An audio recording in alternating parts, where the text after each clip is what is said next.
Hello and welcome to FPL Neutral. In this video, we'll be looking at my thoughts on Wildcard in Game Week 4 and whether the pros and cons of using it. And I show you a couple of my Wildcard drafts as well. In my own personal team, I'm not looking to Wildcard this week, but it is definitely tempting and there's a lot of opportunity in using it in Game Week 4. So let's look at some thoughts on whether you should be doing it, right? What are the pros and cons? Now, of course, any game week that you wildcard, especially when there are some fixture swings, there is a lot of opportunities that you can use to gain an edge, fix issues in your team, and then be in a good squad of 15. But there are some cons as well. There are risks in playing the wildcard early. So let's just look through them. So now, of course, injury issues is one of the biggest reasons why a lot of people wildcard, because especially we've seen a few in the last week. Cunha injury, the Ismail Assar at Palace, who's in my team as well. Strand Larsen is a doubt. Palmer, Saka, both are doubts again. Saliba went off injured last week. If you have injury issues from earlier, like Frimpong, so there's a lot of issues that you can sort at one go. Even your bench options like Rodon and Goodmanson all have yellow flags at the moment, so you can fix all that. Now there are some players who you might have missed out on in game week 1, where you might have FOMO of missing out, and that is like somebody like a João Pedro. It's a prime example. I think he's been one of the best players in FPL this season so far. He's looks to be on it, and if you missed out, and I'm sure that's a little frustrating to not have him, and so that's an opportunity to get these players. Reinders, of course, is at that cheap enabler price. He looks to be nailed, and in a team like City, it's definitely a chance to get him in your team. So wildcard can get you all that, and then a chance to jump on good teams having good fixture runs, right? So I did a video earlier this week where I talked about the teams to target, and I spoke about 7 different teams, and you can watch that for a more detailed version of why you should be jumping on these teams and why which players you should be targeting from these teams. So you can see Liverpool, of course, entering a good run with Burnley and Everton next. You can look at Salah and Van Dijk from them. Beyond that, not sure who's the best person to go for. I think Gakpo is a decent option, but with the Isaac coming in, there's a lot of risks there. Bournemouth is a team which has entering a great run of fixtures. I think they're facing, if they're having 3 home games in the next 4, and the away game being Leeds as well. So it's a good run of fixtures. I think Semenyo is really good. Senesi's looked really good. So that's another team you can jump on with your wild card. Crystal Palace entering again a great entry point with Sunderland at home this week. Although they do have, the attack could be worse with the Sar injury, Eze leaving. So, but Mateta still looks to be a great option there. The defense looks solid, with especially with Gahey staying. So, and then Arsenal, I think it's a decent entry point for them. I think game week 7 was what a lot of people mentioned as the great entry point. But even right now, if you see, they have Forest at home in game week 4. Game week 5, City at home. I think at home they're still good for a win and even a clean sheet there. And then they have a better run of fixtures there. And then Spurs probably have the best run of fixtures. They have facing West Ham, and then I think right up to 6 or 7 weeks until game week 9, I believe they have a great run of fixtures there. So that's another opportunity. I think Kudus is a good option. The defense, Pedro Porro, Van de Ven, good options. I think even the new signing Xavi Simons, I think, will elevate the team. I think there will be a better attack for it. So that's another option there. Now, another reason you might wildcard is also you might be frustrated with some players, especially if you went double Villa attack, Watkins and Rogers. It's a chance to exit them, although they do have really good fixtures. They're facing Sunderland and Burnley in the next 4. So maybe you should reconsider that, or maybe just sell one instead of wildcarding. But yeah, I understand the frustration, and in a wildcard team, I wouldn't go there either. Forest defense, another frustrating part. In my own team, I have Murillo, who's not really hit DEFCONs, who's not kept clean sheets. So I think that frustration also you can get out, even though they do have a couple of good fixtures coming up. You can get out of that. You can exit Man United players maybe because they're facing City and Chelsea in the next 2. Bruno Fernandes looks to be a good option you can keep for a whole season with his numbers, but at that price, would you want to keep him at 9 million? It's may not be the best option for wildcard this week. So, but you can. So this is an opportunity to get out of them. Now, what are the risks, right? When you're wildcarding, it's a big macro question actually when you're wildcard, because of course that also means that you don't have a wildcard until game week 19. So in when you have future crisis or any major fixtures swings that happen, you won't have a wild card to get out. But it's still it's still fine, right? You're still attacking the short-term fixtures. You can use your free transfers to get out of them later. So there is opportunity, but the risk, especially this week, is I think the Haaland Salah question also becomes a major point, because I think Salah should be a lock in your team, because over the next two fixtures he's easily the best captain option. But after that, game week 6 and 7 and 8, Haaland is the best option there. So.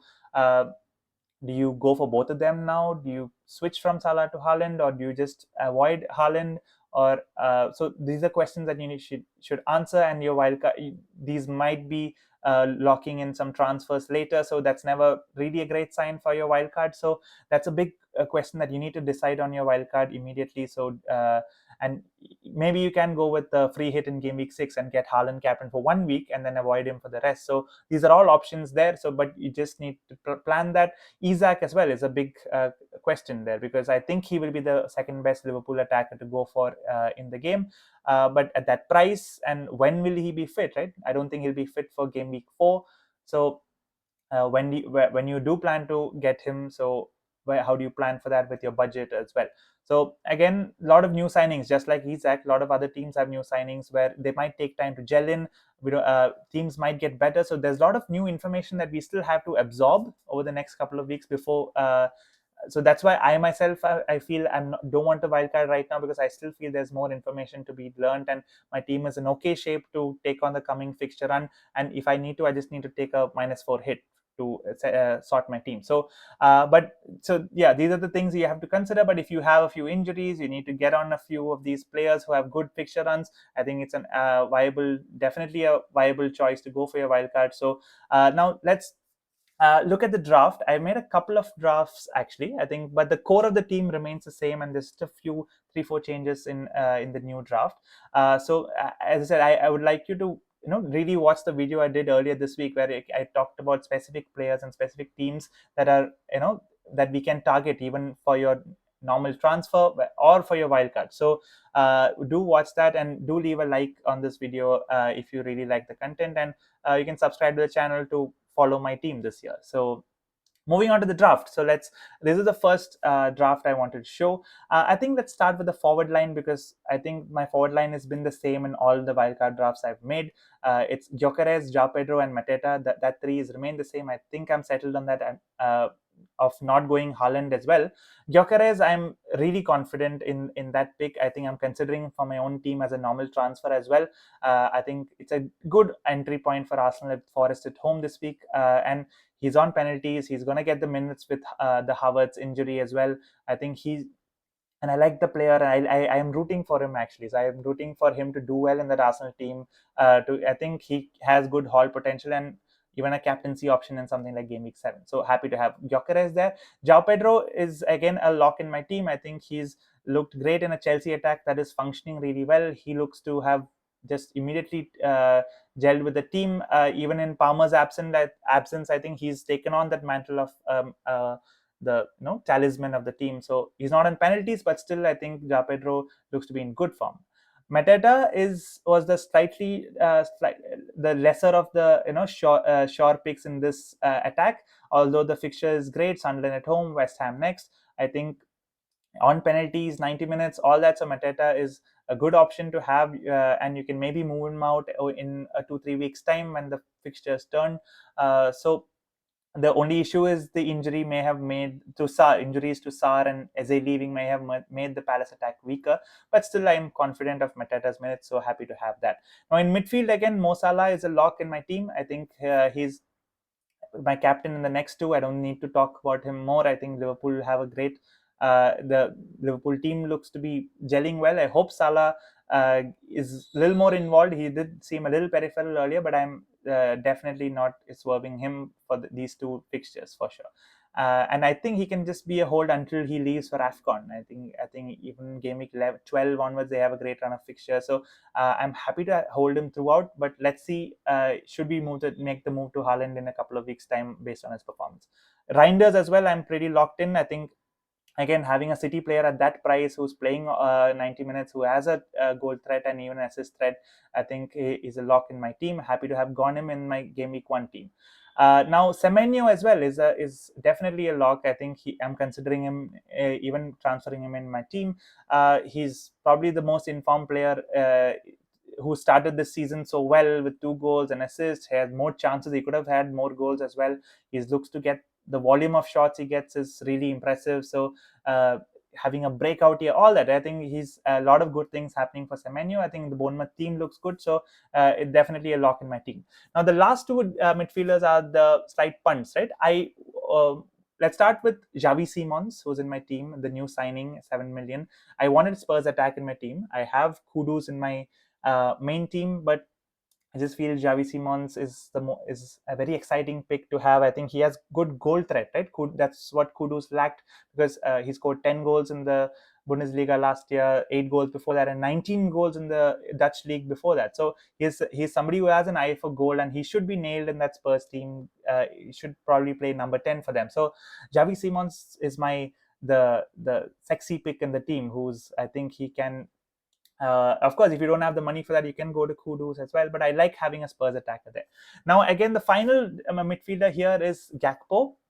I think that's the risky pick, I will say, because that's, of course, the minutes risk is there, but I still feel Ekitike will be the one affected by Isaac the most. I think Gakpo on that left wing is mostly nailed. I think Slot really rates him, and he's already is in form, right? He's scored and assisted as well. So with Burnley and Everton, I think it's a great short-term punt to have.